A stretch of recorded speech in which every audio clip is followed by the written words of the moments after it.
And this is me. So I'm super excited to be sharing with you today. So I will say when we first started with this session, we were trying to figure out what we would call it. And one of the reasons we started with, our accommodations SDI is because it is one of the biggest questions that we have gotten over the last 4 years of the center. And so what we're hoping today is to really clarify, particularly the statement of aids and services and how we support students with disabilities through the IEP. So we have 4 major objectives, and part of that is we want to define the 4 parts of the statement. Now, some of you are probably like, well, what is she talking about? Statement, what is that going to be? Well, there are 7 main components of an IEP, and the one that really creates the effect, right, or really promotes progress for students is the proposed statement of services and aids. And part of that is, it is one statement, but it's got 4 really meaty parts that we often break down in our IEPs, which make it a little bit difficult for our other team members to understand how all of them fit together. So in that second objective, we're really going to focus on how do we ensure not that we're just proposing a statement of aids and services that would be reasonably calculated for the student, but that we're proposing something that is aligned with the other parts of the IEP, like the present levels or the goals that we have included in the IEP as well. I think a big piece of this too is that we want to make sure that you have the resources you need. As we saw, there's a lot of experienced teachers, and you're probably working with other teachers within your field. But even if you're a new teacher, you're likely to be sharing with parents and general educators, what does it mean to create the statement of aids and services?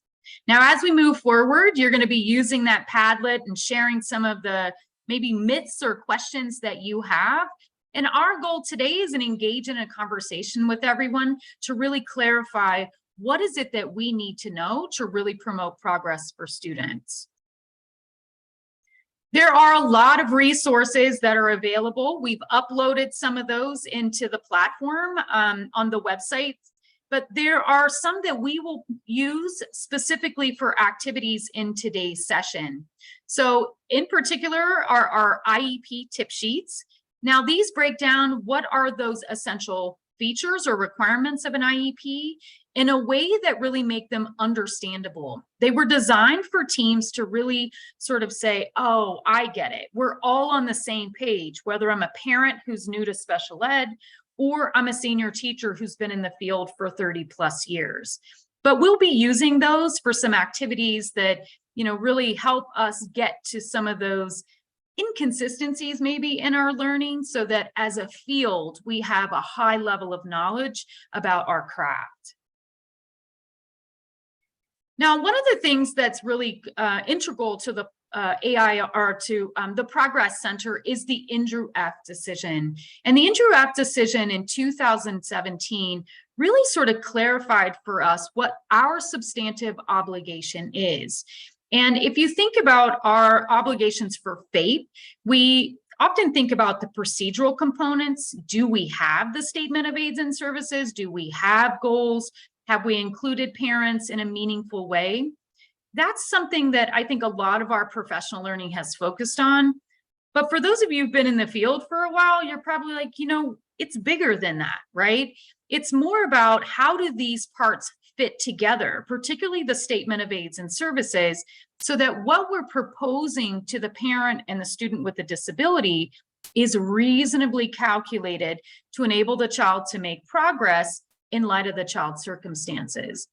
Now, when we think about what's reasonably calculated, what we're looking at from a legal standpoint is the extent to which our proposed aids and services, the accommodations, the specially designed instruction, the program modifications, when they're put together as a package, are they likely to produce the results that we expect to see, both from an IEP goal standpoint, but also from progress on the state and district assessments, right?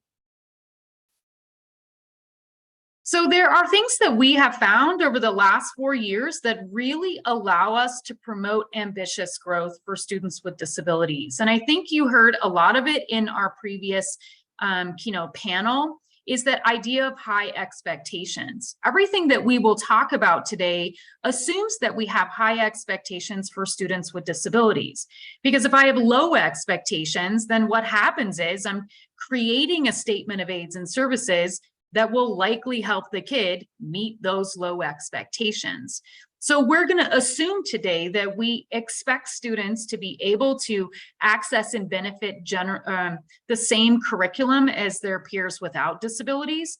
But like Sue Ann said in the opening, it might be a little bit differently. We also want to be able to articulate what we want kids to do. And this is something we often assume is associated with the goals, but I'm going to challenge you to sort of think bigger.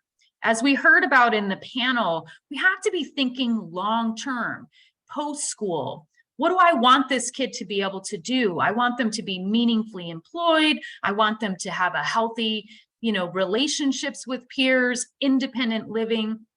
That's the big ideas. And then we can step back and understand what are the learning goals or challenging goals that are necessary to move the kid from their current reality or their present levels to meet those larger expectations that are likely to take a couple of years.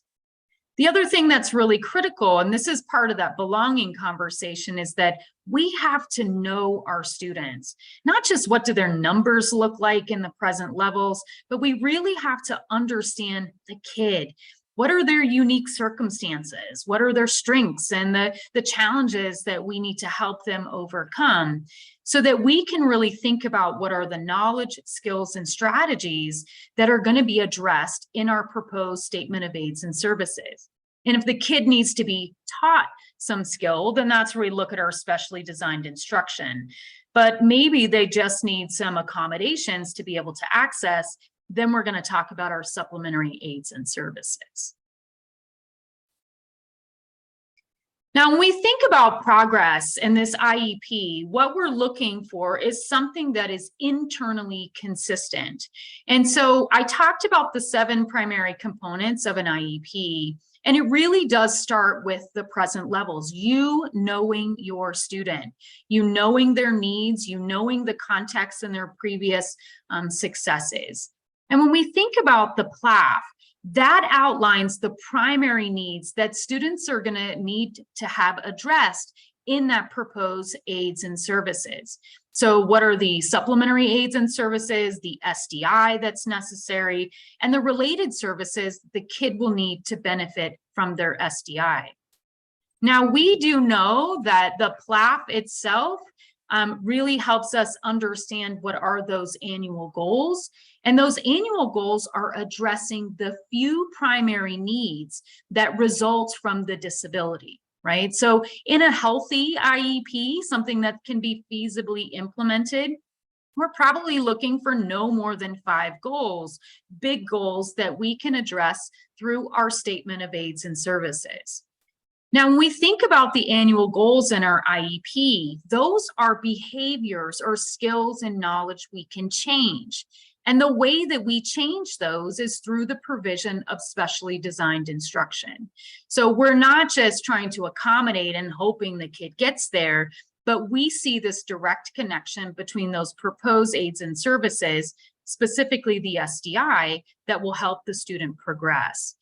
And we know that that requirement of measuring those goals is really not just about evaluating the kid, but is evaluating our program that we're providing and the extent to which it is reasonably calculated to help this student progress in the curriculum.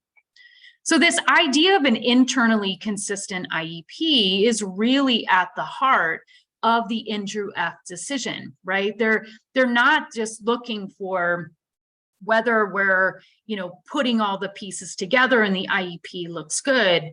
It's whether we can take the components of that IEP and actually implement in a way that's likely to produce the progress we expect. Now, there are 4 main components of the statement of aids and services. And I think this is where a lot of us probably know that, but maybe haven't thought about it in the way that we're going to talk about. And a lot of the myths and challenges that we see are the inconsistency in understanding among team members about the individual parts of the statement. Because sometimes folks are treating related services when SDI, when in fact they're really around supporting the student in special education. And so we're going to try to break those down and really sort of tease out some of the myths and assume-aside or confusion that we see within the statement of aids and services, so that we can be more intentional, more precise, and more collaborative in our design of that particular service. So we're going to go back to our Kahoot, and I'm going to just do a little sort of short, in a sense, a pretest, right? Some of you will probably get it right away, but we're going to be in the same Kahoot. And with that, I'm going to test your knowledge of really, do we know our parts of our statement? Okay. So I'm going to move us back over. If you were not in the Kahoot the first time, you have an opportunity to get into that right now. And I see that the Padlet is not, if the Padlet is not working for you, please feel free to just put those in the chat box and we will address them as well. Right, so here we go. All right, so in this next one, I'm going to ask you a series of sample like aids and services that we might provide for a student. And of those 4 parts that I just showed you, you're going to pick one of those. However, if you look at it and you're like, wait, I don't think it's any of those, there is an other category. All right, so here we go. This is our first quiz, so you should see this on your screen if you're ready to go. All right, here's the test. So a child with LD is reading 2 grade levels below and is provided a peer reader to access grade level assignments. I'll give you a little more time to answer this one.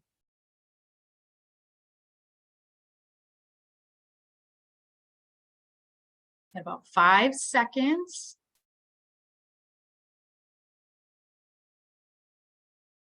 Right. So this is correct. It is the supplementary aids and services. And what we're going to start to tease out today is what are those key features of the aid or service that allow us to be more clear about where it fits. Because a student who only needs supplementary aids and services and not special education and related services is not a student who's eligible under IDEA.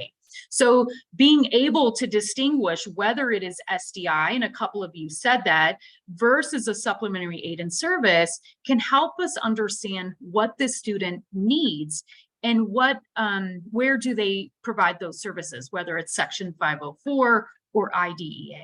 So in this case, providing something that allows the kid to access the general curriculum or the grade level assignments is a supplementary aid and service. All right, here's our next one. Oh, we got our scoreboard, Tia. You are at the top of the list.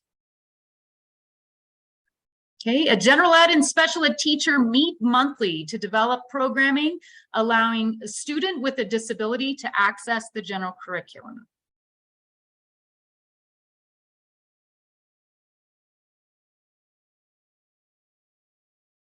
Got about 10 seconds.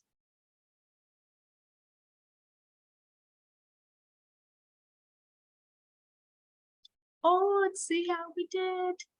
Yeah, so this is supports for school personnel, and we're going to talk a little bit more about this. This is one of those underutilized services that are available through the Statement of Aids and Services within the IEP. So if you have a new paraeducator or you have a new teacher or a need that's really unique, you can access those aids and services for the adults that are supporting students so that they can deliver that IEP.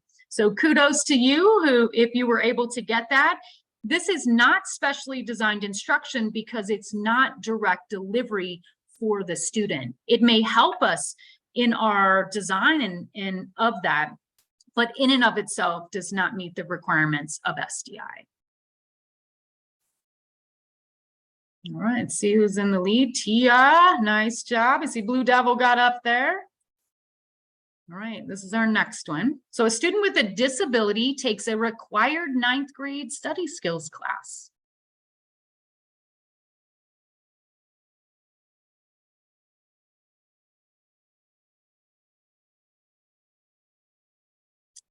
A little slower to respond. You got about 5 seconds. Just throw something out there. Excellent. So nice job. This is other. And I think, what we're trying to clarify here, and while it makes sense to us, in some cases, other team members might not realize that just because the kid has a disability doesn't mean every class, course, or service that they're provided is actually related to the IEP.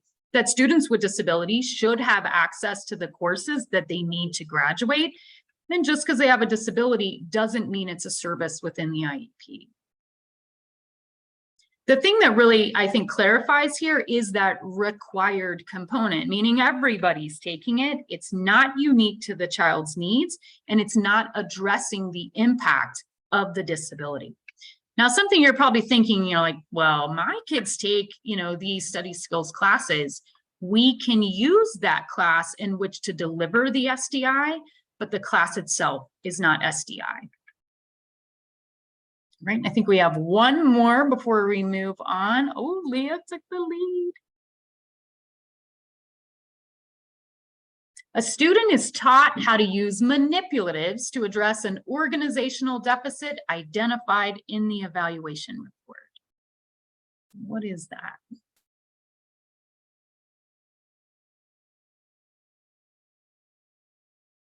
You got about 10 seconds. Couple of folks coming. All right.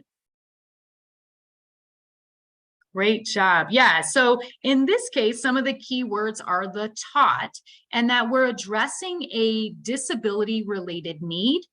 In this case, that it's outlined in the evaluation report, so we know that it was part of the identification or eligibility determination, and it is a result of the disability. So the fact that we're providing some explicit instruction, or however we're delivering that instruction to address that need, is helping the kid develop a skill to be more independent. Now, some of you are probably like, well, don't we use manipulatives in class? We're going to have some little sort of questions around those, but in this case, using manipulatives in and of itself is neither SDI or supplementary aids and services. It's how the team uses it with the student. Are they using the manipulatives to provide access, supplementary aid and service? Are they using it to teach the student to be more independent in their ability to access and benefit from the special education or grade level curriculum? Now we're talking about specially designed instruction. So let's see where we are before we move into our last. Leah's still in the lead. Tia is still up there. SJJ and Blue Devil, you are staying up there as well. All right. So I think that is the end, and I'll pass it over to Sarah. We want to make sure that, we have some questions. We do have the Padlet, and so I'm going to pass this over to Sarah or Alex to share any questions.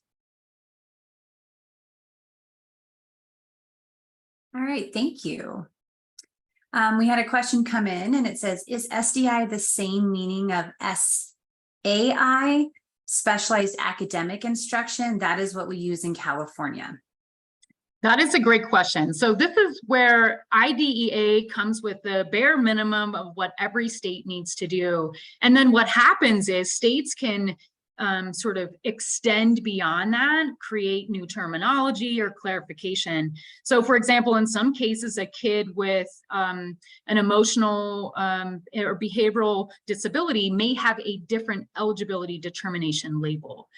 What you're talking about, as long as it's addressing the child's needs that result from the disability, it's likely to be the same. It's just focused on academic. And I suspect it says academic is because when we look at IDEA, you need to provide SDI to address academic needs as well as functional needs, which include things like executive functioning, social, behavioral, emotional, and life skills that you might see. Great question. And then we have another question that's asking for clarification around read alouds as a supplementary aid. So it's asking if when students are not reading grade level text in a ELA class, if a read aloud is considered a supplementary aid, not a modification. Well, there's two things that are there. One is when you're providing lower level text, that in and of itself is an instructional modification. If the intent of the instruction is really around teaching the content, then providing lower level reading materials is not changing the content that's being taught. So technically it would be an instructional accommodation. But if it's about reading, the outcome of interest or the learning goal is around reading grade level text, and you lower the grade level text, that's an instructional modification, or you allow a student to read for another kid when the intent is reading comprehension, that falls in line with the modification. What's interesting, though, is if you look at IDEA, they don't really care whether it's an instructional accommodation or a modification. And that's why in the regs, when we break it down, what you'll end up seeing is supplementary aids and services or any of the instructional accommodations or modifications that you provide. So, but I think as a team, we need to know, are we changing the expectations, lowering those expectations, which has long-term implications for the student? Sarah. Awesome. Well, thank you. That's a great segue as we move into breaking this down. And so we want to take the next hour or so with a break to really look at each of the 4 components a little bit in depth. Utilize some Progress Center resources that we have available that you could utilize in the future. If you want to take this information back to anyone in your state, local district, teachers. And we just want to take that deep dive so that we understand all the parts and how they work together as one statement.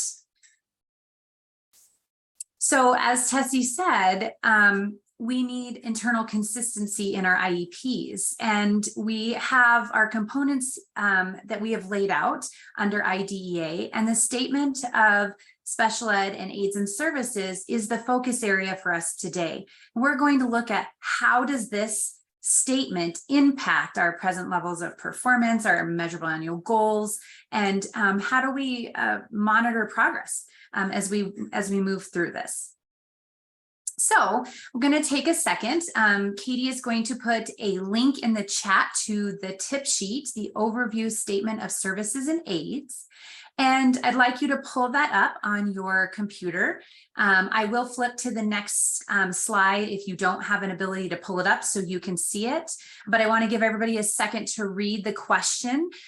We want you to read, what does IDEA say about the statement of services and aids? And so once you have read that, in the chat, put a question, something you learned, a confusion you have, something that stuck out to you, and share with the group today. So I'm going to give you 4 minutes to read this. I am going to advance the slide in case somebody is not able to pull the link up. This statement right here, where you see the 4, is the statement that we're asking you to read right now. So go ahead and read that. I will be quiet and allow you to read, and then you can put a comment in the chat once you are done.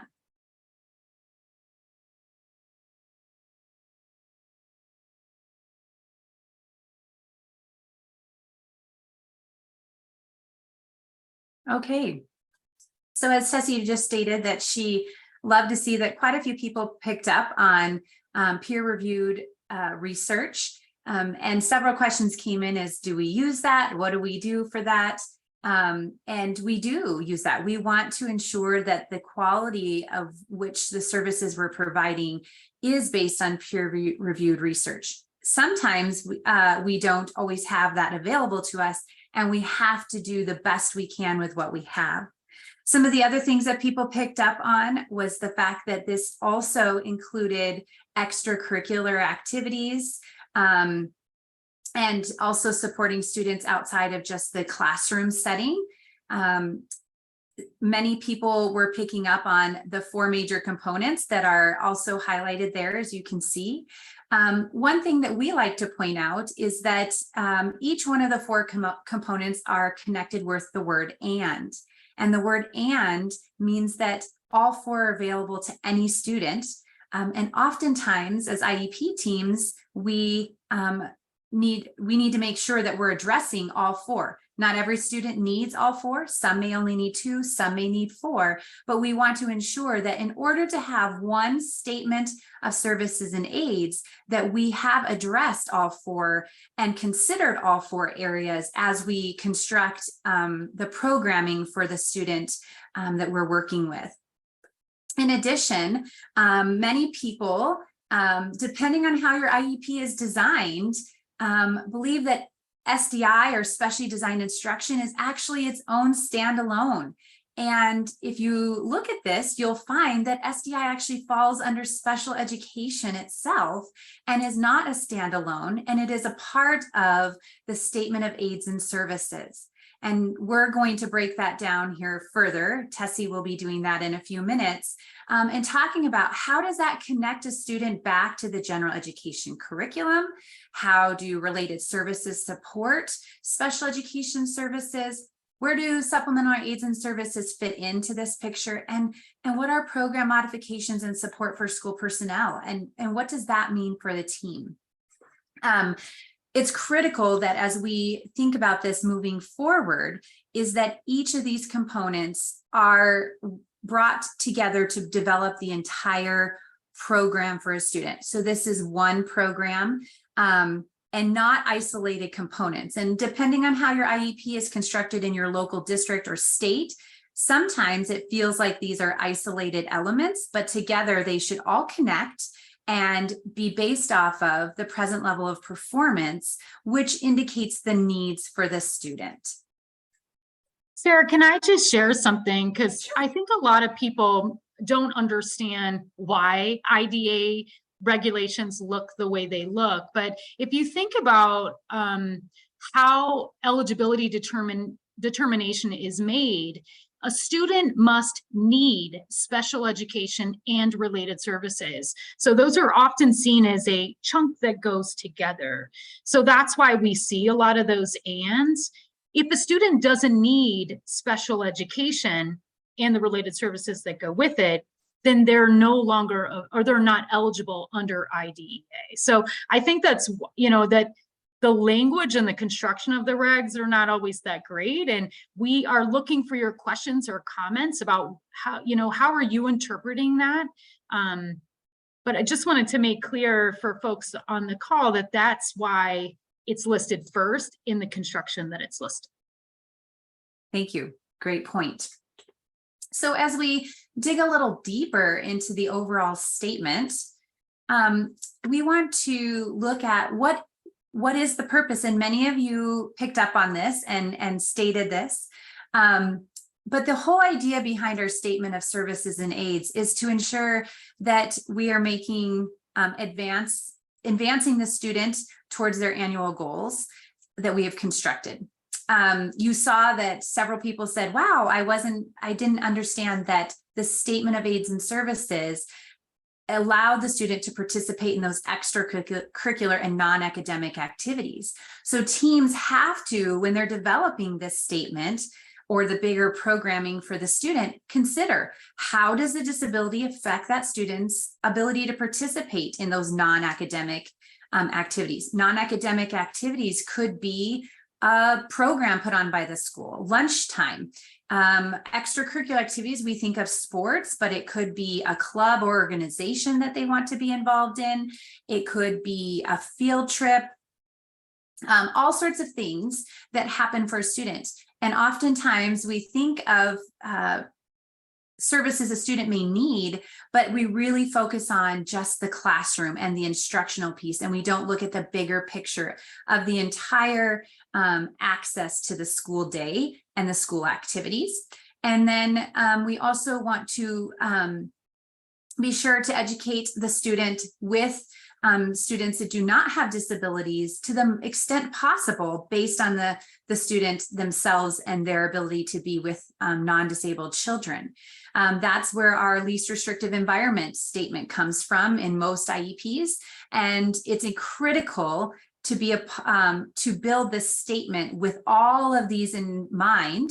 And often teams, we may leave out one of those pieces, or they address it, but they're not as specific as they may want to be in ensuring that that student has access.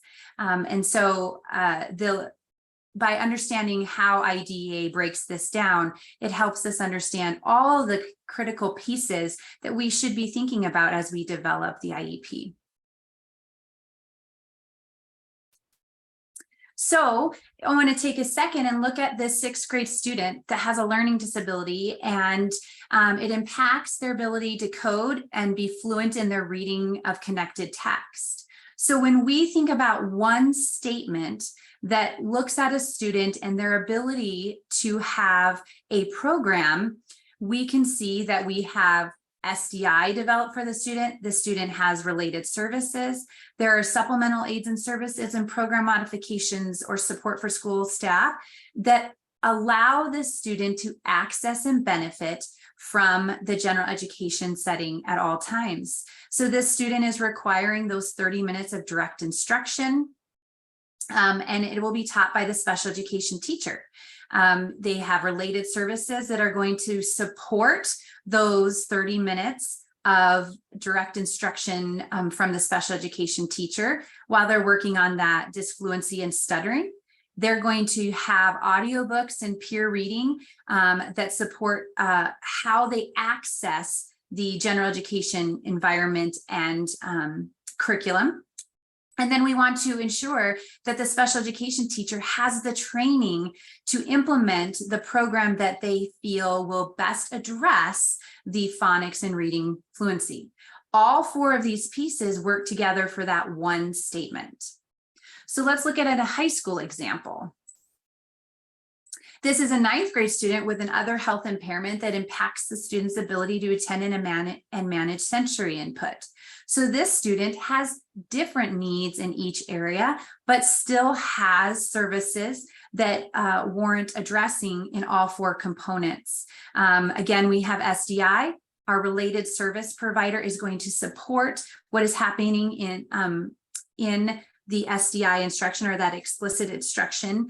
And the supplemental aids and services are to ensure they're going to access the general education curriculum. And then we want to make sure that we have training. And you can see that this training is expanded from just the special education teacher to the OT, with the OT to the general education teacher and the special education teacher, to ensure that the sensory activities are appropriate in all of the environments that the student is in. This piece is critical, and often we see teams leave this part out. We do it often as schools because we know that people need the training and we collaborate together, but oftentimes we don't document that need within the IEP under program modifications or support for staff. So that is a critical piece. So Sarah, I know we're going to talk about this up front, but there's a question in the chat box that I'm sure a lot of people have, and it has come up, is this use of modification. And the word comes up probably multiple times in your IEP. It shows up in your, how you're going to access the state and district assessment. But in this case, we've talked about 2 different modifications. One is the program modifications, and then previously we were talking about the instructional modifications. Can you talk a little bit more about what are the differences between those 2? I know we're going to talk about it in depth, but maybe just to sort of give a high-level response. Awesome. Thank you for monitoring the chat. So when we think about program modifications as one of the 4 components to the statement of services and aids, we're looking at a modified schedule, a modified setting in which the student may need to be successful. When we think of a accommodation or a modification to the instruction, which would fall under supplemental aids and services, which is what Tessie was talking about earlier. We're looking at modifying the expectation of how the student is going to participate in the general education curriculum or setting. And so one is about the instructional piece and modifying what we expect the student to be able to perform and do. Program modifications is really about how the overarching school day schedule, maybe Modified curriculum is a good example. Modified curriculum, yep, that the student may need to make progress. So they are very different, but easily confused. So that was a great question. All right. So as I wrap up here, we're going to take a look. So as I talked about the overview and we talked about all four, we have shared just little tidbits about each one. I'm going to toss it back over to Tessie, and she's going to look at special education in depth and related services more in depth. And some of the questions you have been asking that have been awesome will also be addressed and give you more opportunity to ask for clarification as we move forward. Yeah, we're trying to respond to your questions both in the chat and on the Padlet too. So if we don't get to it right away, we will make sure that we get to those, or you can just keep nagging us and we'll make sure we get it. So actually, some of the questions that have recently come up in the chat are about this next piece. And so I'm going to talk about what is this mysterious thing called specially designed instruction. And what Sarah had mentioned is in the regulations or in the statement itself, it does talk about special education. And it defines it, as we'll see on the next page or on the tip sheet that we'll put in the chat, or that Katie already put in the chat box, that it is one of these things that are part of the statement that have been defined. So we're going to give you a little bit of time to access that tip sheet and at least read, what does the IDEA say? You can look a little bit lower. I know we've already had some questions about, well, like, who should deliver this, or what does this look like? And then we'll dive in a little bit deeper and answer some specific questions that you might have. So we'll give you about 2 minutes for that. Great. So I'm going to just move to the next slide so you can see the definition itself that you see on your tip sheet. And, you know, special education, if you look at the regs, is much broader than SDI. It includes vocational training, travel training. Those are specific things that fall under special education that sort of are outside the bounds of SDI. In this case, we're going to primarily talk about SDI because it is literally one of the most confusing things that folks have based on the number of questions that we get around the proposed statement of aids and services. Now, as you see in this first part, is specially designed instruction has its own definition within the regulations, right? So special education is defined as specially designed instruction. And then if you were to click on specially designed instruction in the regulations, then what you would see is this specific definition. Now, it's pretty concrete, but there's some things I want to point out that sort of help us understand what it is that we're talking about. So you'll see that it comes down to this adapting. And this is one of those confusing words that are similar to modification, but adapting is really around our changing of an element of the instruction that helps this student learn differently because they learn differently than other peers. And the regs make it really clear that there are 3 areas of adaptation that really constitute what might be specially designed instruction. So if you'll look here, what you see is it's the content, methodology, and this is where language matters, it's or delivery of instruction. So technically you don't have to adapt all 3 pieces of it. You could adapt just one element of the instruction that would then constitute SDI under the regulations. Now, the thing about SDI is that we need to be able to justify what are the essential adaptations that the student needs in the present levels of performance. So if you're used to just putting numbers, the kid got this on the Woodcock Johnson, or the kid did this on the district or state assessments, or this was their score on a diagnostic assessment. What you have not determined is what are the adaptations that this student requires to address a disability-related need. And I say disability-related need because there was a question in the chat box around what if they need multi-language instruction, right? There are multiple federal acts that are supporting kids within a school, and a student who has a disability will receive disability-related services under IDEA, but they could also receive language-based services as a second language learner under your ESSA requirements, right? They don't override each other, they must work with each other, but specially designed instruction that's needed for a language or a second language need that's not disability related would not fall within the IEP.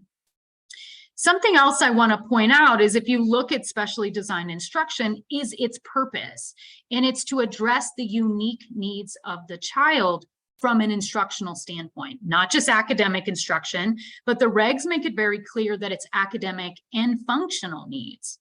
Now, we don't want a bunch of IEP goals. We want some very clearly defined goals, maybe 3 to 5 max, that really focus on the big picture needs that this kid has as a result of the disability. In the IEP, when it's documented, what we are listing are the adaptations that the student needs to their instruction to be able to make progress on those goals, right? It's the way that we determine whether the SDI was reasonably calculated or whether it's helping them transfer into greater success in the general curriculum, which you'll see here in this second bullet. So it's not just about progress in one area, is that we are ultimately responsible from the IEP standpoint, we meaning the school, right? Not the special ed teacher, in ensuring the kid is able to access SDI for progress on IEP goals and progress in the general curriculum. And as you saw, this specific adaptations of content, methodology, and delivery. And if you think about content, you'll see some examples on that tip sheet. It's where this kid needs to be taught some content that is not part of the general curriculum, right? That they need executive functioning skills. They need social, emotional, or communication skills that are above and beyond what would be taught in the general curriculum. The methodology, there are some strategies like explicit instruction that have large effect sizes for students with disabilities, but there's other things, computer-based delivery, there are, constant time delay, like specific methodologies known to be effective for different student needs. And then that delivery of instruction, and there was a question that came up in here is, when we think about the delivery, what we're looking at is who is delivering it. Is that important? We don't technically have to define who it is in the IEP. I think we sometimes feel like that, but the regs make it really clear that maybe the adaptation is just content and it's just methodology. And technically anybody has the skills to do that.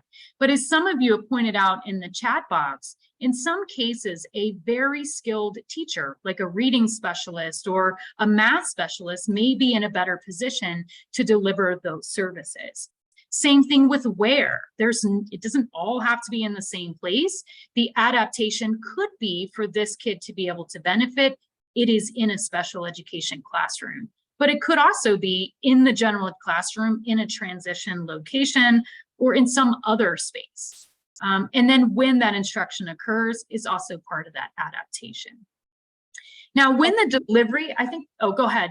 I was going to interrupt you for just a second because we had a couple of questions come in the chat regarding like changing content or methodology. And so their questions were around if a general education teacher was to change content and methodology for the entire class, would that no longer make the SDI for the student relevant or applicable as SDI? Could you clarify that for us?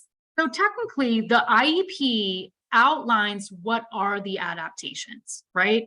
And if the teacher embeds it within the general curriculum, they're a really skilled teacher, and it's part of it, that kid just has a greater success. SDI is about what this kid needs as a result of the disability. When it's delivered to everybody, it's not really specially designed per se, right?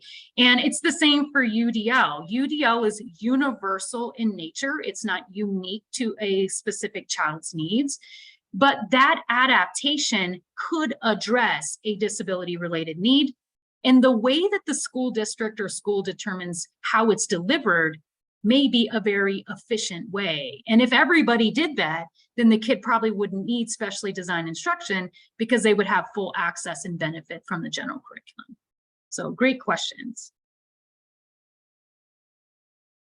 There was another one I wanted to get to. So would a student with a disability who also is an English language learner have an IEP access language in their native materials? That would technically fall, it's not a disability related need.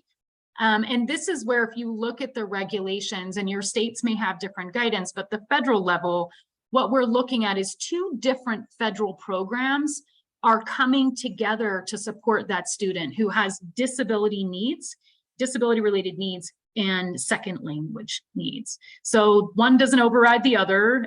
We don't put, second language needs in the IEP because special education IDEA funds don't fund those services, right? They're funded from other services.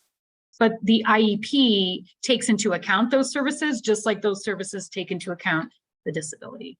I hope that helps. Probably not as clear as you would like it to be. Yeah, okay. I'm trying to look at the things. So there is a center, the National Center on Intensive Intervention, that has for the last 13 years or so been looking on a validated process for designing specially designed instruction. And what you will see here in this illustration is the graph on the right-hand side is the orange and the green. And the orange is anything that's instruction related, and the green is anything that's assessment related. And if you look at the regulations, from specially designed instruction, it assumes that we are using data to guide the individual adaptations that a student needs. Now, I'll be honest with you, a lot of times your initial IEP is a little cumbersome. You don't exactly know what the kid needs because, they weren't doing as well in tier 3 and they became eligible. Part of this process is to understand the unique needs of the child based on their response to the other specially designed instruction we provided. So that initial part is your IEP that you proposed. You monitor the extent to which it's working. If the kid is not benefiting, then what happens is we look at other adaptations, whether it's adaptations to content, an adaptation to methodology, and an adaptation to delivery. And then we test that. That's where IDEA talks about that peer-reviewed research, is we're looking at the effects of how these work for this kid's unique circumstances. This process then also gives you the data to justify this need for adaptations in those 3 areas in your proposed aids and services. So you can confidently say, heck yeah, this IEP is reasonably calculated to address the unique needs of this child. And it kind of looks like this. It's why there's been such a promotion of progress monitoring along with the design and delivery of specially designed instruction. There's no evidence base for every need and every intersection of different needs for students with disabilities. That's why you will likely never see evidence-based interventions or instructions within the regulations. But it's up to us to be able to use validated measures to determine what are the specific adaptations this kid needs given their circumstances, right? And that's the NJRF decision. So if we look at the first thing that we proposed, it didn't really meet the kid's needs. So we made a different adaptation and we got some effect, but it wasn't sufficient. So we made another adaptation. And this helps us in the design of and the documentation of what are the essential adaptations for SDI that the student needs, not the program, right? Because the IEP is your program, but the adaptations to instruction that need to be an essential part of your program. And Tessie, Oh yeah. I was just gonna say in the chat, there's a great question about, does every adaptation require us to amend or update the IEP? No. And in this case, so there is deference to the district or to the local educators to do something, right? I mean, if something's not working, we really should amend the IEP. We're kind of legally obligated to do that. But if we're trying something, we have deference in how we're implementing that programming. And once we find sort of the magic bullet or the adaptation that's necessary for this kid, then we want to make sure that we document that in the IEP. But for me to try something, I don't need to amend the IEP, because otherwise I'm like, well, let's try this. And then we put it in place and I'm like, that didn't work. Let's amend it again. So it's really, have we identified the big needs in the IEP?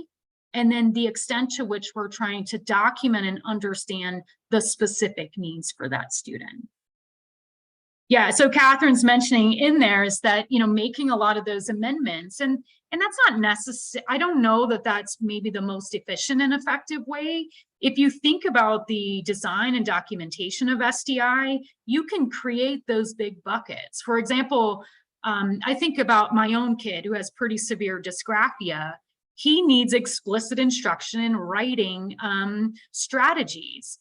And so that's not going to change. He needs that. What it looks like when I'm actually implementing it, you know, the content has been identified and the methodology is identified.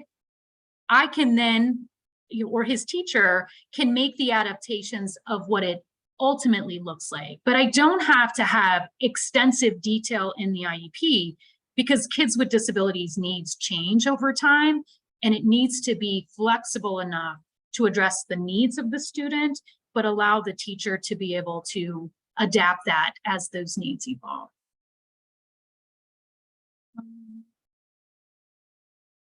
Yeah, so, and then Missy said, but we need to make sure that it's kept on the IEP, because yes. And I think, Missy, this is the part where being more intentional about our documentation, and the question she has is, but we need to make sure we keep it up to date.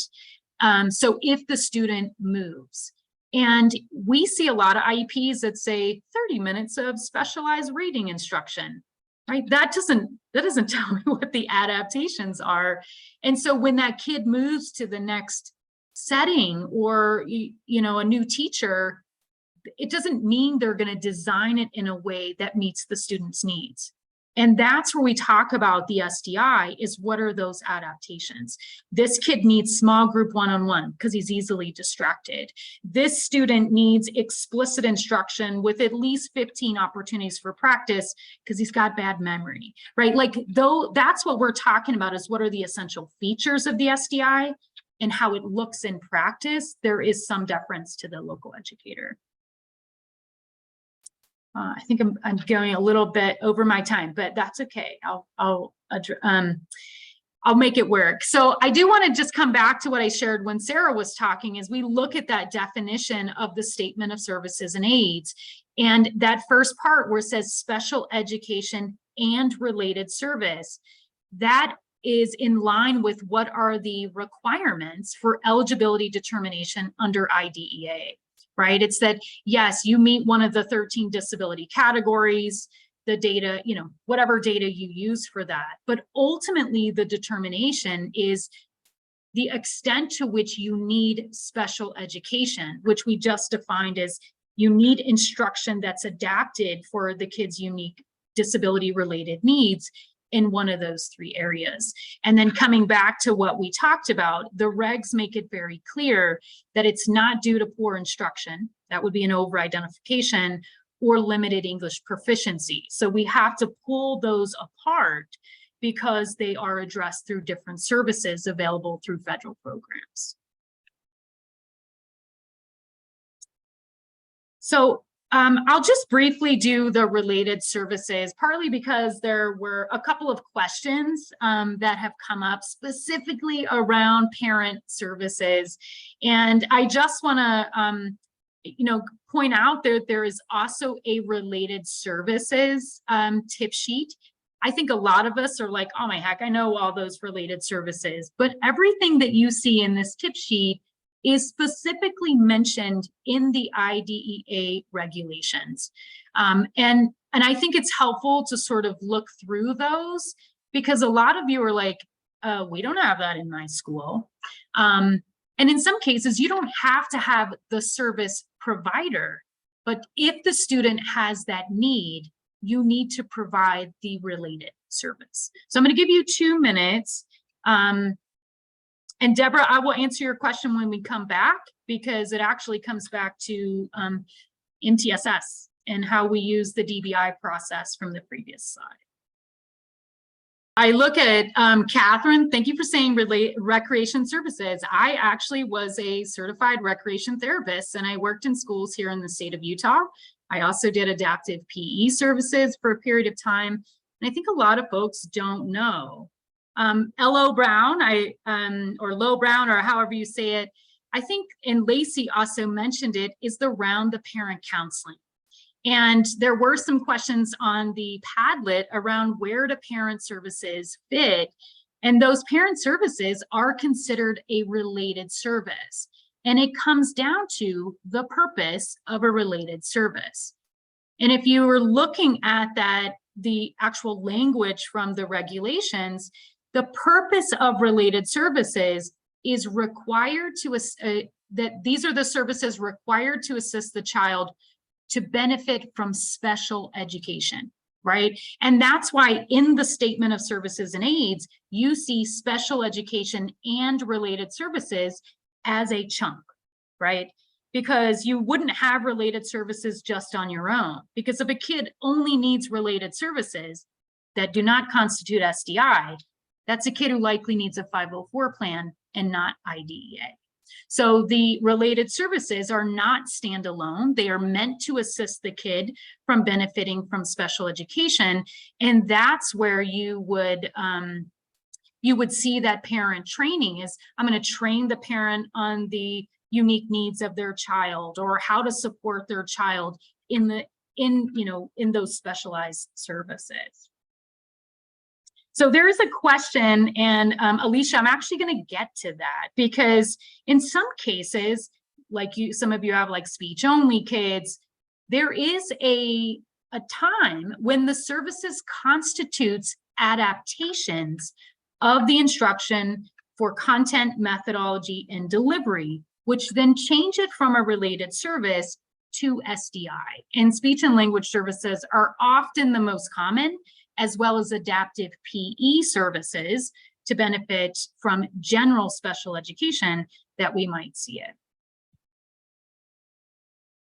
And that's here. So, and this is where you see this. In some cases, special education includes, this is straight from the regulations, includes speech and language services or any other related service that you see on there that constitutes special education rather than a related service under state law. So no problem, Ellen.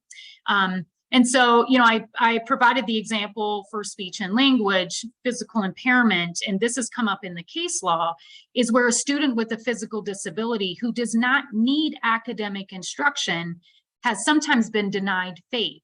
And in reality, they can get specially designed instruction related to participation in physical education, which is a required general education component. And how do you provide a related service if no provider is available? So in some cases, the district will need to, for very specialized services, either contract out, virtual support has come about. But the other thing is, I work in a lot of rural areas, and you can have itinerant services, or what we were talking about with program supports for school personnel, where the consultation comes from the related service provider and is training, let's say, a special ed teacher or a paraeducator to deliver some of the opportunities for practice. It does not replace the related service. So just to be clear, that it has to be designed by the related service provider, But a kid who needs like multiple opportunities to practice certain speech sounds or repetition in some strategies, just like you might have a nurse provide some of the supports for you instead of a doctor, a special ed teacher or a paraeducator can deliver some of those within the context of their other services, as long as it's designed and overseen by a certified related service provider. Bessie, can you clarify, it's not actually a question, but Paul made a statement around that he wishes that related service providers, or excuse me, related services are not always pull-out services, and that students don't always have to leave the general education setting to receive these services. And is that true? Is that an experience you've had before? How have you seen maybe when they haven't had to be pulled out? Could you just speak to that a little bit? Yeah, I would say, you know, we are human and we like to function on things that are consistent or feel, you know, like we've always done it that way. It really depends on the unique needs of the child. So for example, if I am a kid who has significant cognitive disabilities and I need speech therapy and I'm in 9th grade, having the speech therapist come into the room in the back and do stuff with me that's different than what's happening in the classroom may not be appropriate. But when we're talking about some kids in which they have needs that are being addressed by the related service provider, let's say like cutting or you know, occupational needs, it sometimes is actually better for them to be within the general education environment, because now we're teaching the general ed teacher to reinforce some of those skills. And there's likely to be incidental learning from for some of the other kids within that class. So I don't think it's a black or white answer. It is based on the individual needs of the child. And the team has to determine first, is there a need to remove the kid for those services, right? Not the other way around, like, how do we put it in general ed? It's like, is there a need to remove the student? And if not, it should be in the general education classroom. If there's justification because of the unique needs of the child to remove, then that's where we might justify doing that service somewhere else. So, yeah, and I think that's where Dr. Roby said the same thing down there.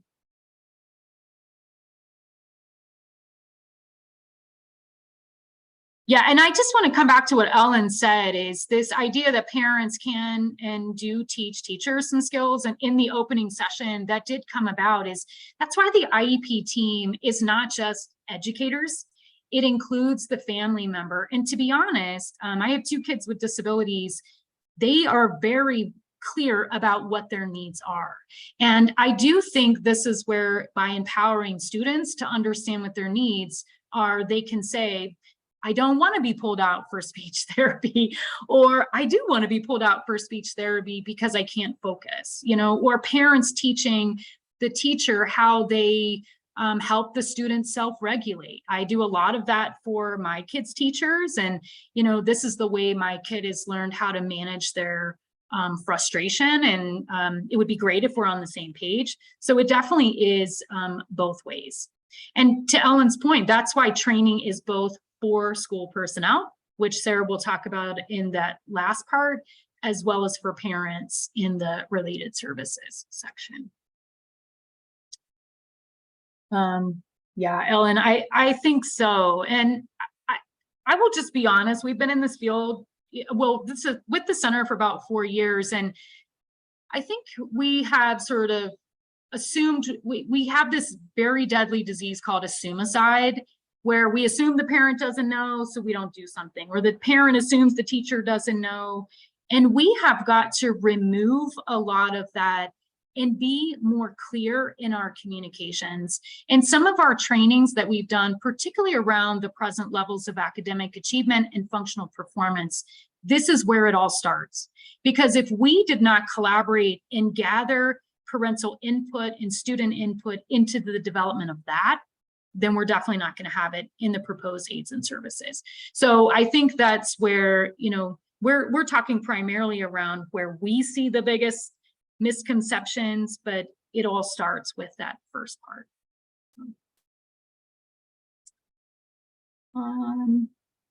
Yeah, and there's some examples in the chat box. You know, we've seen the co-teaching where centers and moving kids around allow, I think, the greatest benefit for the greatest number of kids while simultaneously meeting the unique needs of a child. So check that out.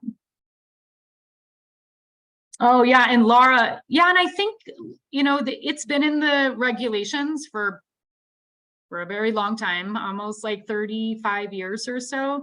But I think it's how, you know, if we don't have standardized trainings or we move around to different states, sometimes things evolve. And I know we are working with a number of locations in which they have duplication throughout the document. And it's just based on somebody said, we should put it there. And so we just put it there without really going back to the regulations, both federal and state, and being clear about where it goes.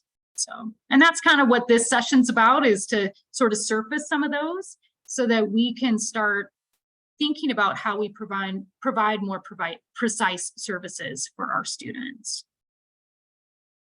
Yeah, Nicole. Yeah, and that you have the tip sheet, so feel free to bring them to your meetings and clarify where they go. Jeanette, this might be a question for the whole crowd. So, because I know we have folks from all over the country, is how long a typical IEP is when it's printed out and meeting. I will say we have been promoting IEPs that are 30 minutes or less, assuming you did a very thorough job in the development of your class statement. And you have a few very important goals that are necessary for the student to benefit from the annual services, and puts them in line for post-secondary transition. But I'll let others respond to you about what they're seeing in their local sites. All right, so we are going to take a formal break, and when we come back, Sarah's going to talk about the supplementary aids and services. So during break, feel free to review some of those tip sheets you wanted to look a little bit deeper at and get access to that supplementary aid and service tip sheet that Sarah will be sharing. So keep your questions going in the Padlet, and then be ready to be tested at the end of the session.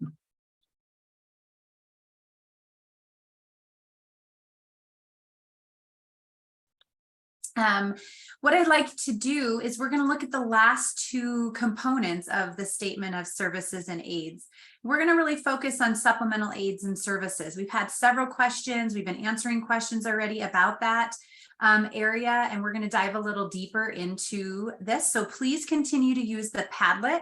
I will ask Katie, she did share the tip sheet for this in the chat box. I will ask her to share the Padlet one more time in case you're new or came on later than the beginning. We are using a Padlet to collect questions or comments. You are also welcome to share them in the chat box if that is helpful as well. So I want you to take just a couple minutes. I want you to read over, what does IDEA say specifically about the statement of aids and services, excuse me, this supplemental aids and services, and answer the questions in the chat as you have had a chance. So I'm going to let you do that as everybody's coming back from break. This is a great activity for everyone to jump in and get back to it.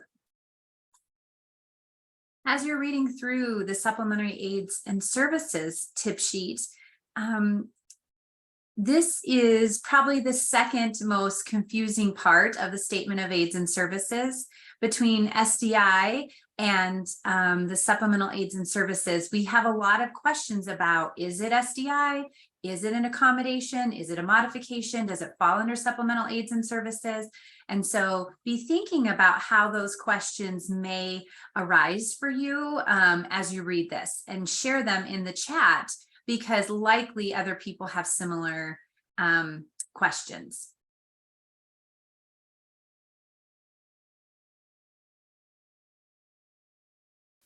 Lacey, I like that comment, that it must be justified in their present level and not just because of their disability.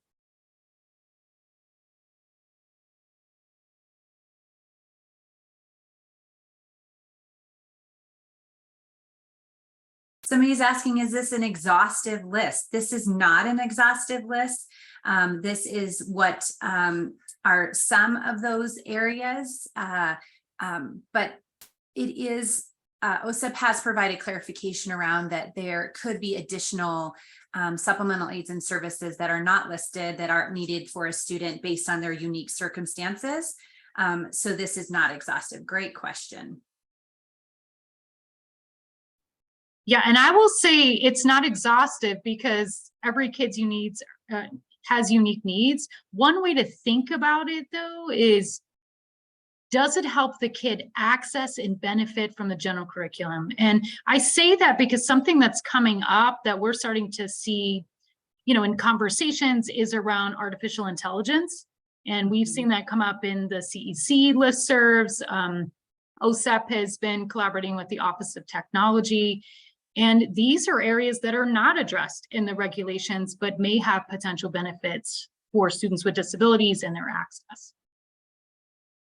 I love Sarah said something about access. She loves that word. So again, just what Tessie was saying, this is about accessing the general education curriculum and setting. And Dr. Roby had a great comment that the data should support the need for the supplemental aid and service. And it's not about the adult comfort. It's not about making the adults more comfortable with dealing with how the student functions within the school setting. It's about the student having the data to show and support that need for that. So I'm going to forward the slide. Keep coming with those comments and questions related to this as you read through it. We will be addressing those as we move forward. As we look at this a little bit closer, you can see that some of the key takeaways around supplemental aids and services is really about the fact that these are provided in the general ed or regular ed's classroom. And that our general education teachers need to be a part of the development of the supplemental aids and services for a student. And they need to really think about what allows the child to access that environment and the curriculum, and including the non-academic times and non-academic environments when we're thinking of this. That is critical. It also is something that these services should be provided by the general education teacher. And so likely our general education teacher may need some support in knowing how to support these services and aids that the student may need. They may need training, which is where we might have to look at how do we provide that under a program modification or support for school personnel, which we'll talk about in a minute.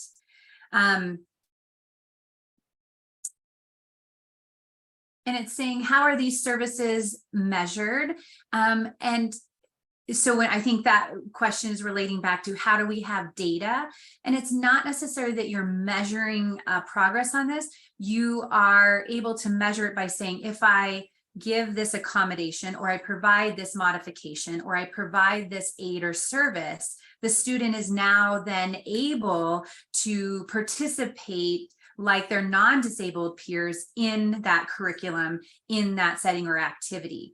So you don't necessarily need the data as we would think of like monitoring of an IEP goal, but you need data to say, if I gave this, what was the student successful? Did this allow the student to level the playing field for them and be able to participate as non-disabled peers do in that setting?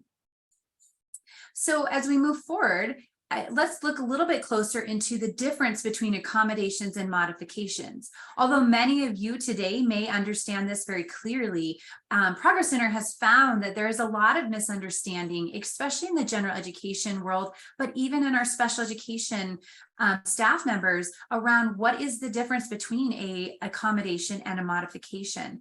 And so we really want to break this down and help people understand that when we talk about an instructional accommodation, we're talking about how it changes how the student accesses that. So you can see some examples that we have here: extended time to complete the task, reader for a math assignment using a calculator. We might have them be able to present orally the information instead of having to write that, unless, of course, you're assessing writing skills. versus if we look at a modification, we look at it changes what we expect the student to learn, and more commonly use with students who require more supports and than just an accommodation. So this would be, examples of this would be changing the expectations of the learning. So if everybody has to read a novel in an English class, and we have a student read an alternative novel with the same concepts that they can get to, it changes the expectation for that student. And so we're not expecting them to do the same as everybody else. Reducing the tasks. So often we see, a reduced number of assignments or a number of problems, or reducing the amount of assignments that they have.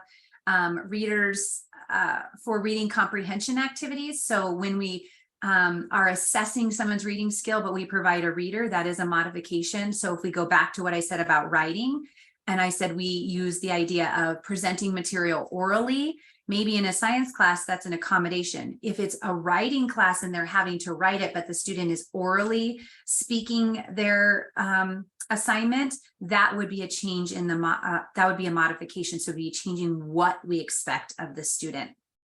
And again, this is critical for us to understand as IEP teams, because sometimes we put in an accommodation or a modification and we write them very general. They're very big picture and they're not specific. So a student may need a modification in one content area, one environment, but they can use an accommodation in other environments. So it is critical that we're specific with where the accommodation modification is needed, when it's needed, because it is a need. It's not a if they would benefit from it, it's they do need this. And that goes back to the data. Like we know that if they don't have this accommodation or they don't have a modification, they're not going to be able to access that general education curriculum like non-disabled peers. So it's important that we provide this clarification to all members of our IEP team and any really staff member within our buildings moving forward. So did you know students only need accommodations to access and benefit the curriculum and that they're not eligible? So Tessie has talked about this several times today around the fact that if all they are needing is accommodations and modifications to access that, this would fall under a 504 and have the student being eligible under 504.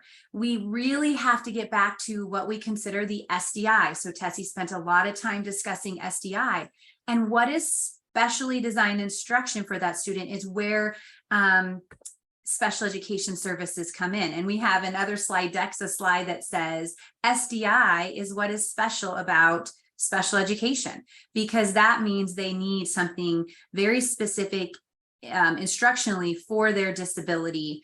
Accommodations and modifications are just those changes that we're doing to allow the student to benefit and access the general education setting. Yes, so many IEPs read students may benefit from rather than students require. Lots of students benefit from different things. We want to ensure that these are things that a student needs in order to do that. We would identify those needs in the present level of performance. Often teams forget to think about what accommodations and modifications, what additional supplemental aids and services would a student need to access that. And we don't necessarily always talk about that in our present level. We wait till that section of the IEP document before we discuss that. And it is important to say that we have assessed whether or not this is going to allow the student to access and benefit from their instruction. I'm just scrolling back before I move on to the next section. If there's any other questions. I don't know. Did we address Nicole's question? Is how do you calculate maximum extent appropriate? No, I didn't. Yeah, and I want to say that IDEA avoids defining anything that's specific, like appropriate progress or frequently. I mean, and that's because it really depends on the unique circumstances. If you think about it, is are you confident that this is the most the kid could do, right? Or the most that we can do in our system for the kid to have maximum opportunity, and you can justify that from your present levels of performance data, then you would be okay. But there's not really like, I think calculation often turns into numbers. That's why we're having trouble with SLD identification. But it's really around the team's determination that this is the maximum extent appropriate for this kid, given the extent to which we can provide supplementary aids and services. Great question. That is a great question. There was another one in the Padlet that asked, so if we change the test from 10 questions to 5 questions due to a focus issue for the student, is this a modification? And we would say it's a modification if it's changing the expectations from what all the other students are doing. And so it can be accommodation depending on if it changes that expectation. That's really the caveat between it. And I'll just clarify, another way to think about it too is if changing the number matters, right? I mean, would you let any other kid in that class do 5 and be like, yeah, that's good enough? Maybe they showed up late to class and you're like, yeah, just do half of them to show me you can do it. Then you doing it for a kid with a disability is still an accommodation, because what you've just indicated is the number of problems don't matter, but it could be the level of proficiency, right? So I think I like, there's a response from a member in from Missy who says it depends. And I think it does depend on what is the nature of that outcome. And I think that's where the clarity with how you document that, or just writing it down to ensure why you would be giving that accommodation or why you would be giving it as a modification would be critical for your IEP team to discuss and share with everyone that the student works with. I saw another. Can I ask one more question? Because I think this is, there are 2 questions. One, Sarah, it's can you speak to whether or not modifying the curriculum lessens the rigor? Okay, so it kind of depends. Oftentimes when we are modifying it, we are changing the expectation of what everyone else is doing in that classroom, and that can change the rigor. That can change how much content. It changes the expectations. Yep, it changes the expectations. Lowered expectations in some cases.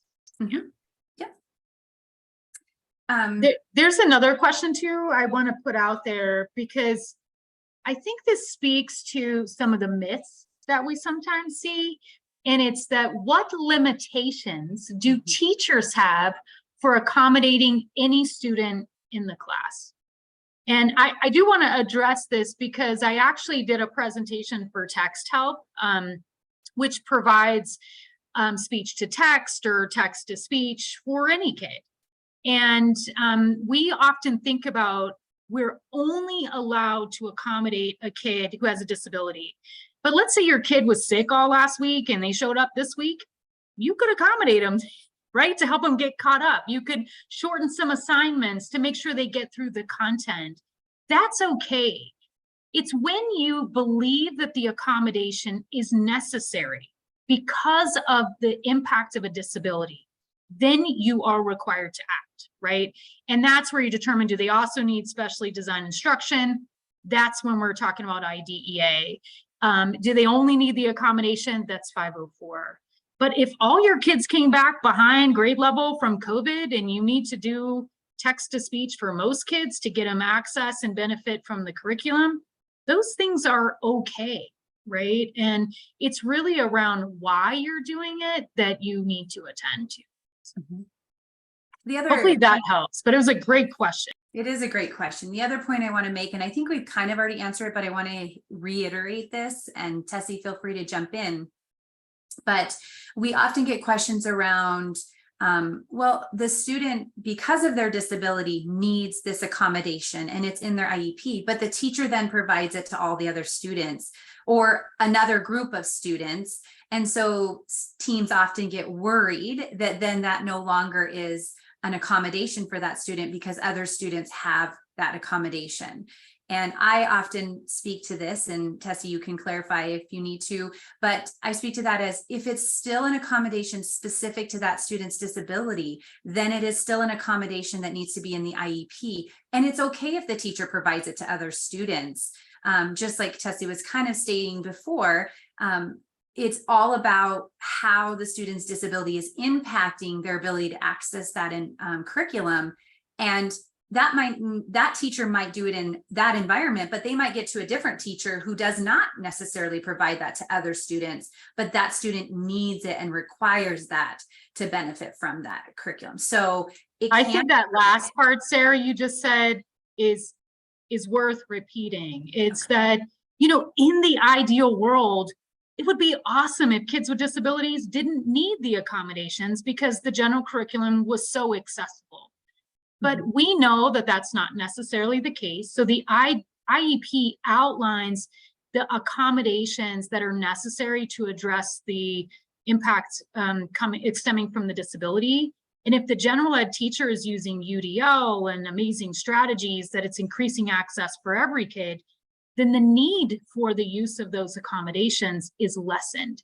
But it doesn't, like Sarah mentioned, it doesn't mean that, oh, we should take it out, because there are other environments in which that they might not have that same opportunity. And I like Catherine put in there, necessary for all circumstances over a prolonged period of time.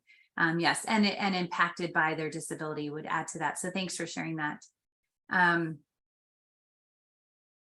Yes, it is often that we see IEPs that say just in case, the just in case notion. We're going to put it in there just in case they need this in the future. But the reality is they do need it. And if you don't have it in the IEP and the student starts to need it, we would then need to add it into the IEP if it has become a prolonged need and not just an individual need for a specific moment. So thanks for sharing some of those experiences. So next, we're going to move on to our last part of the statement of services and aids, and we're going to talk about program modifications and supports for school personnel. This part is our quickest part, but also part that we often are not thinking about as teams and bringing into the conversation around how does this support students and their learning. Katie has shared the tip sheet in the chat box if you would like to pull it up and just take a couple minutes to read through it and answer one of the 3 questions on the screen in the chat. I'll give you just a couple minutes. Okay, as I'm letting you guys finish up reading that, some of you have started to put some things in the chat. Lacey put in that support for staff helps student make progress towards their IEP goals in the general education curriculum. And that is critical, that our staff that work with students with disabilities have the necessary skills and training to provide the SDI or the accommodations or potentially a related service to support the student's progress in that general education curriculum. So as I flip over here, we can look a little bit closer at the actual language from IDEA. And this is a 2-part. So this is the program modifications and then supports for school personnel. And so when we look at that, we want to think about how does this help the student make progress in the general education curriculum and participate in extracurricular activities. So what types of modifications to their program are needed in order to allow them to make those steps forward and progress? And then what types of things do our staff members need to support the student making those progress? Who could have this? It could be any personnel in the school that works with the student with the disability. And is supporting the programming that the IEP team has developed for the student. Program modifications include like the changes to the physical environment for the student or the schedule. And you can see on our tip sheet there, it gives some examples. And then program supports are really around what training, what understanding does the staff that works with that student need in order to support that. So it could be a student with autism who is using a visual schedule, and a paraprofessional needs to be trained in depth on how the student is accessing that visual schedule to then be able to access the general education curriculum. The general education teacher may need also to have that same training.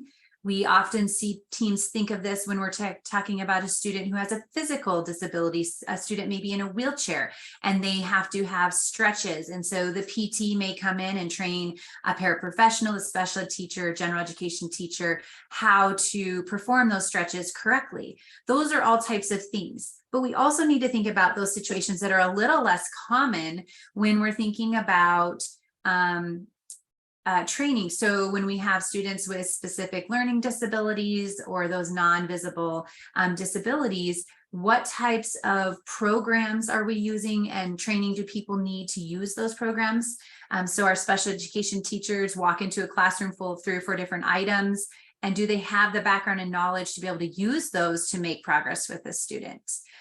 Lunch and recess monitors are coming up there. Health needs and seizures are another big part of this. So this is partly where your healthcare plans may fall, as well as under supplemental aids and services, but there may be training that staff need to be able to implement some of those healthcare needs that the student has. Feeding, changing, those types of things can also come in here. So am I missing any questions in this section? No, I do see one question. I think it's Okay. worth responding to now, and it's from Alexandra, and it's, who determines and coordinates the accommodations? And to be honest, it should be the general ed teacher, because they are the ones most knowledgeable of what it takes to access and benefit from the general education curriculum. But it also assumes that they have deep knowledge of the students' needs. And so when we think about it's not just the special ed teachers checking the boxes and giving it to the general ed teacher, it's that they are collaborating to say, what have you previously seen as necessary to help this student access and benefit? And are there other areas that we need? I think from the coordination standpoint, it is the person who's delivering those, which is generally within the general education curriculum. Dr. Roby, we have the same wish. We would love more general education teachers. That's why we got our one at the beginning. I know, we were excited to have one. We do struggle to get this out to general education teachers, but hopefully by you guys being here today and learning this in more depth and clarification around some of your questions, it will help you to take it back to your teams and provide that knowledge on the ground in a meeting every day where it can become part of what you do. And just on top of, I will say that Sarah and I have done these trainings with just that handout for the statement of aids and services, the tip sheet we shared, and the tip sheet for SDI and for the supplementary aids and services. And what most general education teachers have told us is that they just didn't know. No one had ever said that to them, that for one, they were part of the decision-making for those accommodations. They didn't understand how the statement of aids and services are set up. And that goes back to that assume-aside, that we can't assume people know. We all had different training programs and experiences. And so I want to make sure that if we feel like our general ed teachers are not involved, let's make an effort to help them understand how to be involved. So. And Missy, the chat box questions will be posted, or all the chat box information will be posted with the recording. So you'll be able to access those. And the Padlet. Yep, we've been transferring a lot of the questions over to the Padlet as well, especially when they've come in multiples or similar types of questions, so that you can also continually access that Padlet moving forward. All right, so we have finished the content part of our presentation, and we're getting to our most favorite part of our presentation, which is our game. similar to what we Yes. did earlier, but we have developed quite a few more questions around this concept. And we want to test your knowledge and really get you thinking about the nuances that we discussed today, the little differences between SDI when it's an accommodation, those types of things. And we want to test your skills. So we ask that you rejoin your Kahoot. This is the same Kahoot as before. So if you're stayed logged in, you can just wake up your Kahoot. You can rescan it and rejoin. I'm going to give everybody a few minutes, especially those that were not with us at the very beginning when we joined this Kahoot. And then I will pass it back to Tessie as she brings up the Kahoot. And between her and I, we will go through these questions and provide clarification around why certain scenarios are one versus the other, making sure that you have a really strong understanding before you leave today. Right, so I'm gonna switch it over. Just remind folks who was in the lead before we left our last Kahoot practice game, and that was kind of our pre-test if you think about it. But we will be moving on to some similar questions, but hopefully with your new knowledge and your new clarification around the distinctions, right, between those different aids and services, then you'll be okay. I'll give you just some little tips that generally we talk about specially designed instruction, right? It is the intentional instruction, which is why it's in SDI, to address a disability related need. We talk about related services, right? It's to make sure that it's helping the student access and benefit from their special education and SDI.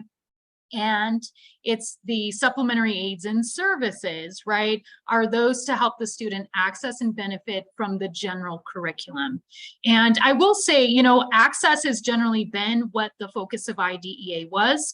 In the 2004 regulations, I know there was a comment in the chat, it really was around results, and particularly with some changes in 2009, is that we are not just about access within the regulations, but ensuring students get a benefit or get a program that's reasonably calculated to promote appropriate progress. So, and then we just talked about our program modifications and supports, but in some cases you might see some others. So hopefully you're all on, and here we go. And Tessie, I just want to remind them they can continue to ask questions on the Padlet or in the chat. Totally. Yeah, great questions. You'll see we've responded to a bunch of those too. So if you had a question, just make sure you go back and double check it but you'll always have access to the Padlet. All right, here we go. So a student identified with a math calculation disability is able to use a calculator on a problem-solving assignment. I love how fast everybody's getting it. Hopefully you feel more confident. About 10 seconds. Oh, get your last questions. All right. Yeah, so that's our supplementary aid and service, right? It's really around accessing the general curriculum. We wouldn't use it for SDI, right? Because we're not teaching the student anything, but it's so they can access and do their grade level problem solving assignment. Excellent job. It's not a program modification. I will say this, because remember, a program modification is really around the general program. Modified curriculum, changes in the school schedule or the classroom schedule, and then the supports for school personnel, right, are really around the teacher. So if the teacher is getting something, then that's when we talk about that, that particular service. All right. Oh, we're getting some folks moving up. All right, the teacher provides manipulatives to teach a new math concept.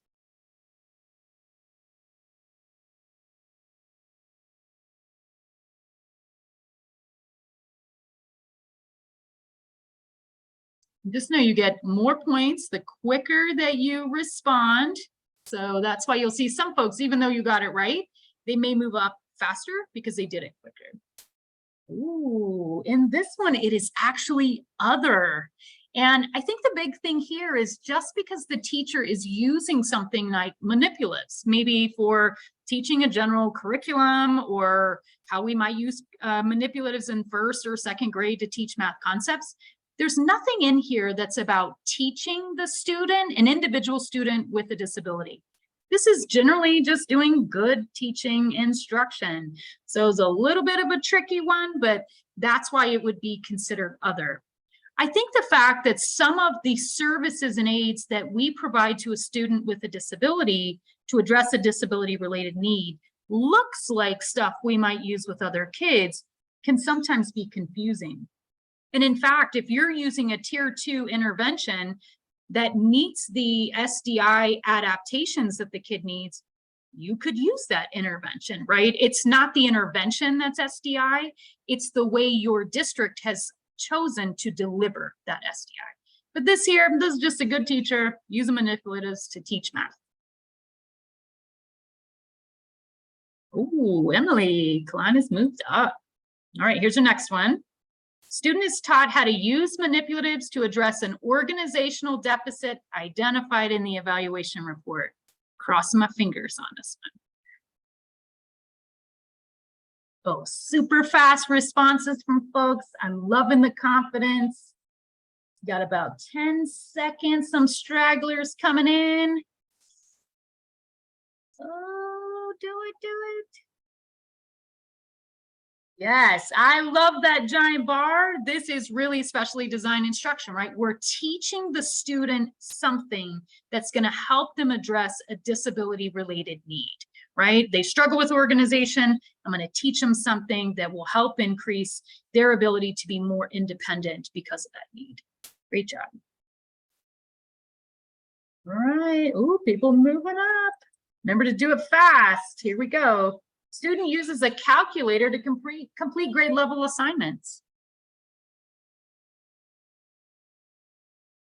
Super fast, I love it.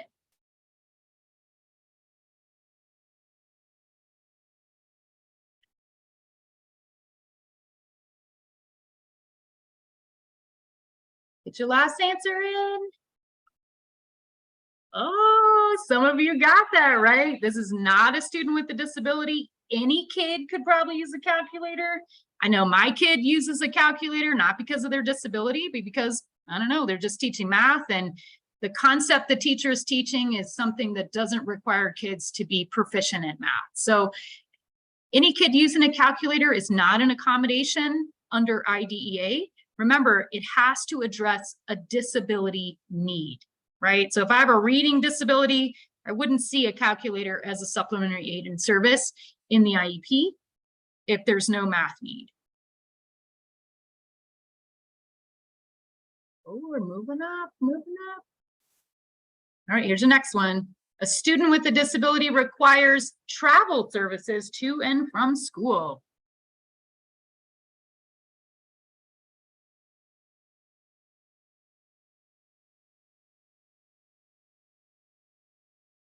A couple of folks out there, you got about 5 seconds.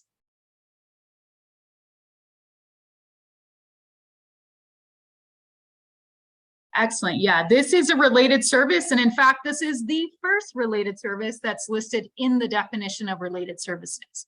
Now, something I'll point out is if you look under the definition of special education, in addition to the defining SDI as special education, it talks about travel training.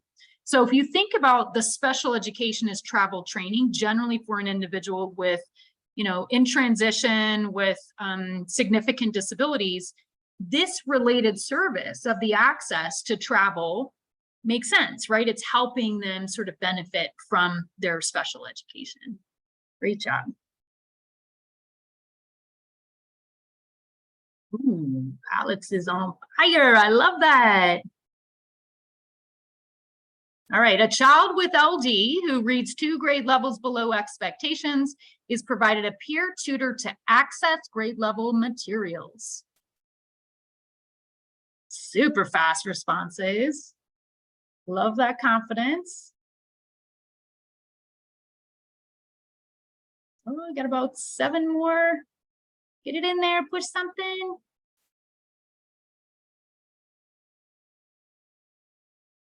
Excellent. This is a supplementary aid and service. And the key word is access to grade level curriculum. And clearly it's addressing a disability related need. who is not able to read the grade level text.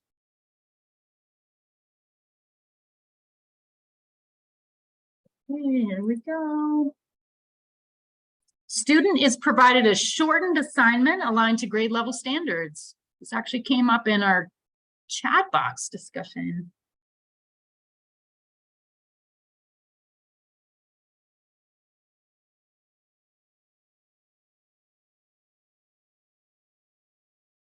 Well, I got about 5 more of you. You got 3 seconds. Oh, it tricked you all. So for one, this isn't a student with a disability. So the idea of a shortened assignment is not addressing a disability-related need. The other thing, and this comes back to, can we provide accommodations for other students? You can.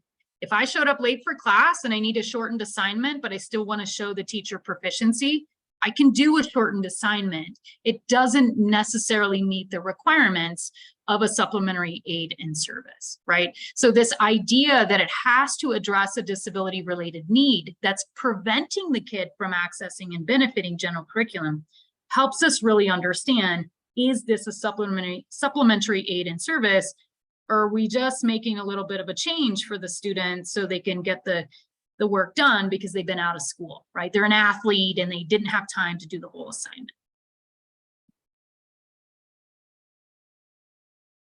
Oh, moved a couple folks up. This is your chance. You can do it. A student with a disability takes a required 9th grade study skills class. You know, a lot of kids with disabilities need to learn study skills, but is this, what type of service is this? We have just a couple more.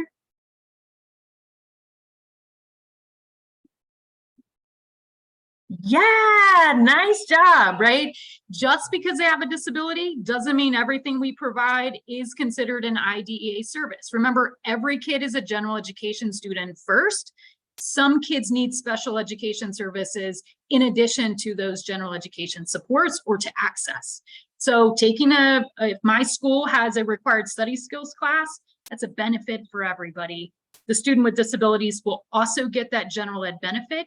We could add services if needed for full access and benefit, but the class itself is not there. All right, I think we have like 2 more.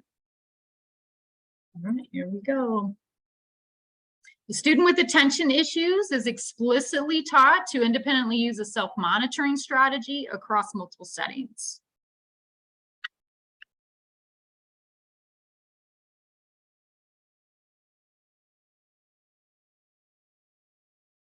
Nice. A couple more folks. It's your last chance, my little stragglers. Yeah, this is SDI. Nice job, folks. So if you think about it, there's adaptation. We're teaching something, so it is instruction. And the adaptation in this case is likely to be a content, something specific to a disability-related need. And we're using explicit instruction, so that could potentially be the adaptation for methodology, meaning the kid just doesn't pick it up like other kids. He needs to be explicitly taught. All right, this should be our, oh, that is our last one, although I have like 2 more slides. So I don't know, did it show me who the winner is? No, I don't know who the winner is. So Katie, maybe you can tell me who the winner is, but I think it might be Leah. But just if you could put those in the chat box, that'd be great. So I'm going to pass this back over, or let Sarah, she's going to steal it from me. We can see some of your, yes. Thanks, Dr. Roby. Good.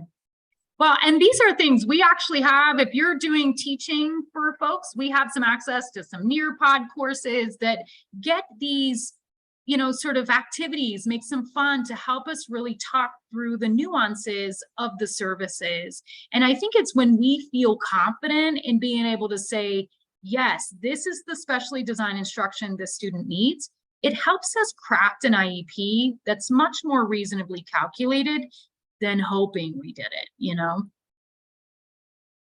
All right, so Sarah, I'm going to see if there's some questions. I know we've been answering some of those, as we've moved along, but there's a couple I wanted to share out.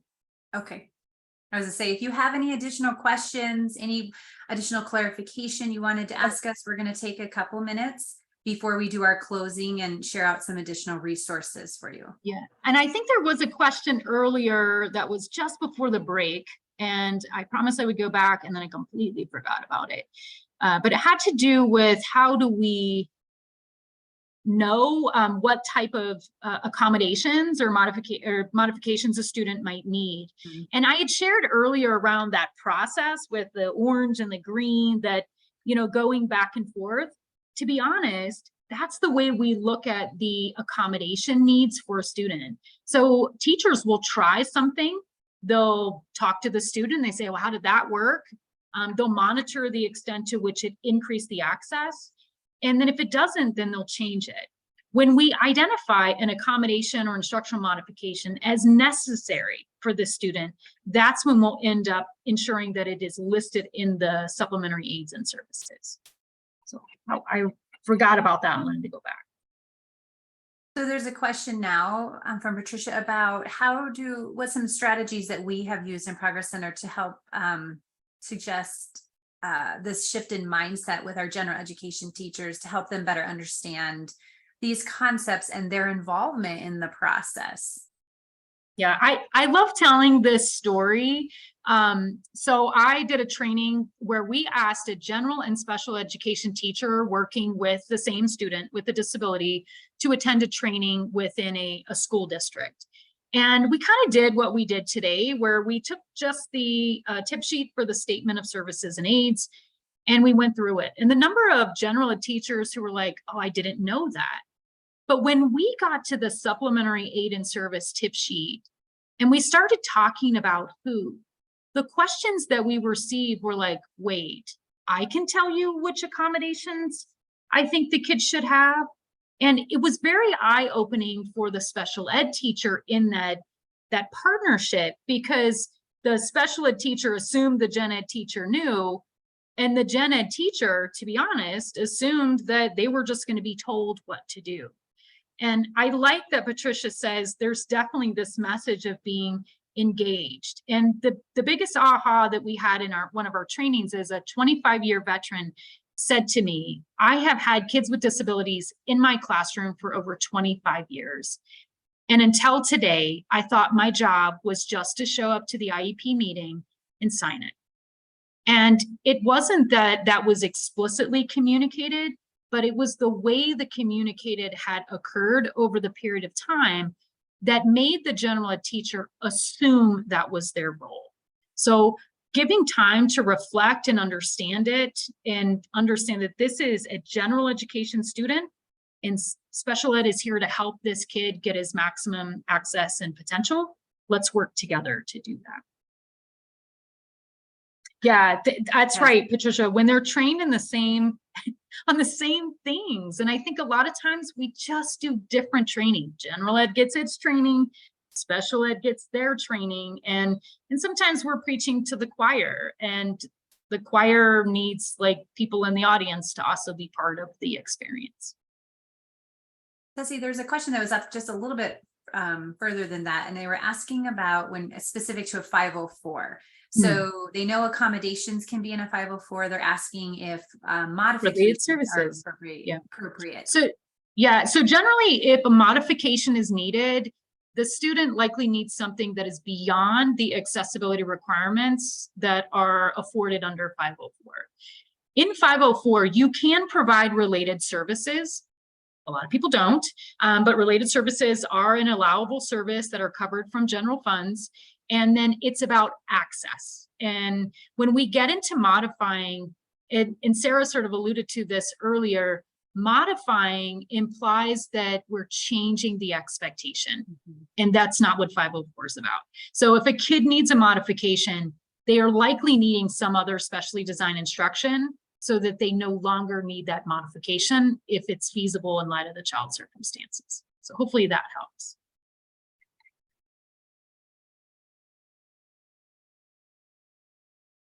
Yeah, and so that 504 is not special education. So hopefully I did not articulate that.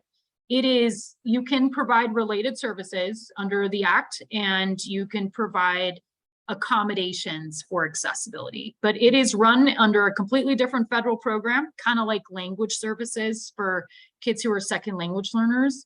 But in some states or districts, it's often managed by the same person. So it sometimes gets confused with special education. So just some clarification around why can you provide a related service? Because you can't provide a special ed service in a 504. Yep. Yeah, related services are around under 504 are just around accessing, and it's sometimes in state law or the state policies, it's set up as the way for kids to get speech services. So, yeah. And I know Pooja, yeah, thank you. It would be a lot easier for me to ask while we're talking. You know, I'm really happy that I was clarified on this topic because I'm a speech language pathologist, and I have never, only once, and I've worked in a few different states, but in Chicago, you are correct. You can provide speech services in a 504 plan. It is not common though. It's very, very rare. So true. And what I'm wondering is, why would you provide speech services in a 504 versus a regular IEP? Yeah, so it comes down to the need for specially designed instruction. And let's say in state, if you look at the, and I don't know if we can hop back to that slide, but there's this little caveat that goes with it. If the related service is SDI under state law, and that's the one with those two bubbles, I think go down like one slide. So it says under state standards. And so that's where states have the ability to change that. Really, when it's under a 504, it's about accessing the general curriculum. It's often for kids who have articulation or stuttering that they can still benefit, from the general curriculum, but there is this other service that's needed to address a disability that is not one of the 13, doesn't meet the criteria for one of the 13 categories under IDEA. So could it just be that the SCA, the state education agency under the code, the administrative code, has specific rules and regs? So like in Illinois, it might be different from New Mexico. Correct. Right. And that's where how I think a lot of it, particularly for speech, it comes down to how they, you at a minimum have to do IDEA, but you can increase, you can add on things. And some states have done that. But we work in some places where a related service cannot be SDI. And that's under the rules for that state. So someone asked, so does state law come before federal law? Can you clarify that? So state law takes into account federal law, and state law has to do the bare minimum of the federal, but they can make it more narrow as long as it doesn't compromise the intent of the federal law. So I think some of you might have more disability categories, or you might have changes, in your timelines, right? And some of those things come from class action lawsuits in your state or other state level reporting requirements that are above and beyond the federal requirements. Yeah, and I think, Pooja, that's kind of what we're, the point of this session is that we've overcomplicated this over the last 45 plus years. And as a result, we're making it harder for teachers to do the great things that they do, right? Because they're maybe getting caught up in a lot of perceived compliance requirements or misinformation. I mean, the number of people say, well, we can't do that because of, and I'll say, that's nowhere in your state or federal regs, but they may have heard it from a leader or a professional provider. So we need to build the overall capacity of teachers to say, that doesn't make sense to me. Let me go back and check these resources so I can confidently respond to that.